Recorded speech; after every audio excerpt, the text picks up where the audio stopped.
अस्सलाम वालेकुम बिस्मिल्लाहिर्रहमानिर्रहीम। જોઈ શકો છો આજે આપણે બનાવવાના છે વેનીલા કેક, રવા વેનીલા કેક. એના આપણે ઇન્ગ્રીડિયન્ટ લઈ લીધા છે. અહીંયા રાખ્યું છે આપણે મિક્સર બાઉલ ને ઉપર રાખી છે આપણે ચાળણી, એમાં રાખ્યો છે રવો બધો આપણે ચારી લઈએ. એની અંદર રાખશું આપણે ખાંડ અને આપણે મિક્સર કરી લેશું. એક રાખશું એલચી એના અંદરમાં. જોઈ શકો છો આપણે મિક્સર કરી લીધું છે. અહીંયા એક આપણે બાઉલ લીધું છે. બાઉલની અંદર રાખશું આપણે તેલ, 3 ચમચી જેટલું તેલ રાખ્યું છે આપણે. એની અંદર રાખશું આપણે દહીં. જોઈ શકો છો 1 ચમચી દહીંની આપણે રાખી દઈશું અહીંયા. આને આપણે મિક્સ કરશું. બધું મિક્સર થઈ જાય એટલે અહીંયા રાખશું આપણે હવે રવો, ખાંડ અને એલચીનો જે આપણે પાવડર બનાવ્યો છે એ રાખી દઈશું. અને હવે આપણે આવી જ રીતના મિક્સ કરતા જઈશું. અહીંયા આપણે દૂધ રાખશું. રવાને પલાળવા માટે આપણે હવે દૂધની જરૂર પડશે એટલે આપણે અહીંયા દૂધ રાખ્યું છે. જેમ જરૂર પડે એમ જ રાખજો, બહુ વધારે નહીં રાખી દેતા. જોઈ શકો છો આપણે બધું મિક્સ કરી લીધું છે. અહીંયા દૂધે રાખી દીધું છે. હવે આપણે આને મિક્સ કરીને ઢાંકીને મૂકી દઈશું અડધી કલાક. આપણે અડધી કલાક થઈ ગઈ છે અને આપણો રવો ફૂલાઈ ગયો છે. જોઈ શકો છો રવો આપણો ફૂલાઈ ગયો છે. અને પાછું આપણે મિક્સ કરી લઈએ એકવાર. આપણે અહીંયા પાછું થોડુંક દૂધ રાખશું.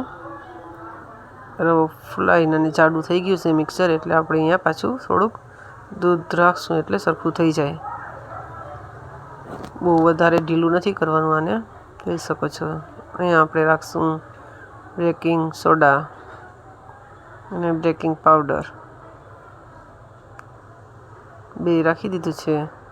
અહીંયા રાખશું વેનીલા એસેન્સ અને પાછું બધું મિક્સ કરશું. જોઈ શકો છો બધું મિક્સ થઈ ગયું છે.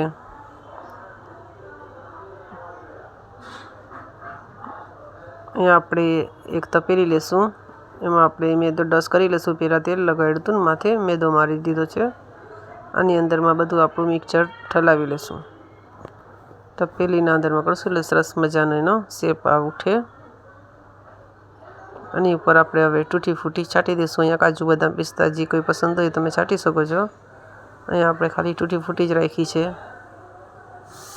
મસ્ત વેનીલા કેક આપણું બને છે. જરૂરથી બનાવજો. અહીંયા આપણે એક તપેલું રાખી દીધું છે ગરમ કરવા. અંદરમાં કાઠું રાખ્યું છે.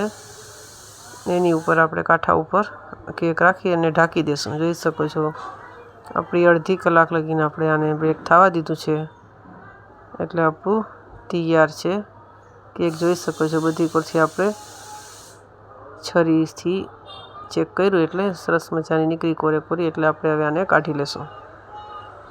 આને આપણે ઠરવા દઈશું. હવે જોઈ શકો છો આપણું કેક ઠરી ગયું છે એટલે 4 કોરથી ચાકુ મારી અને આપણે એક ડીશમાં આને કાઢી લઈશું. આપણે ડીશ લઈ લીધી છે અને આપણે તપેલીને મૂંધી વારી અને ઉપરથી થપથપાવી અને કેકને કાઢશું. જોઈ શકો છો તૈયાર છે મસ્ત મજાનું ને સહેલાઈથી નીકળી ગયું આપણું કેક. હવે આપણે અહીંયા આનું કટિંગ કરી લઈએ. જરૂરથી બનાવજો. આપણું કેક મસ્ત એવું લાગે છે. વિડીયો પસંદ આવે તો લાઈક, શેર અને સબસ્ક્રાઈબ કરતા ભૂલતા નહીં. કેક પણ જરૂરથી બનાવજો. બનાવીને જરૂરથી કમેન્ટ કરજો. જલ્દીથી બનતું આપણું વેનીલા કેક.